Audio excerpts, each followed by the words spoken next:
افسوس تو تب ہوا جب ایک حافظ صاحب نے اس دوغلے پن کو ظاہر کر کے اعلان کیا کہ موجودہ حکومت جس کو مسلمانوں کے ووٹ ملے ہیں، افطار پارٹی کے نام پر ووٹ بینک کی کوشش کی ہے، یہ جھوٹ اور مکار کا رویہ اپنا رہی ہے، تو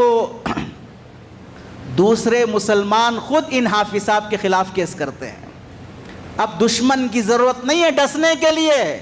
اب دشمن کی ضرورت نہیں ہے ڈسنے کے لیے، ہم نے خود آستینوں میں سانپ پالے رکھے ہیں، ہم نے خود آستینوں میں سانپ پالے رکھے ہیں۔ یہ خود مسلمان ایک دوسرے مسلمان کے خلاف ڈس لیتا ہے، 14 دن کے لیے ریمانڈ میں بھیج دیا جاتا ہے۔ اس حافظ صاحب کے معصوم بچوں کی جب بددعائیں نکلیں گی، جس نے بھی کیس کیا ہے اس کی نسل برباد ہو کے رہ جائے گی۔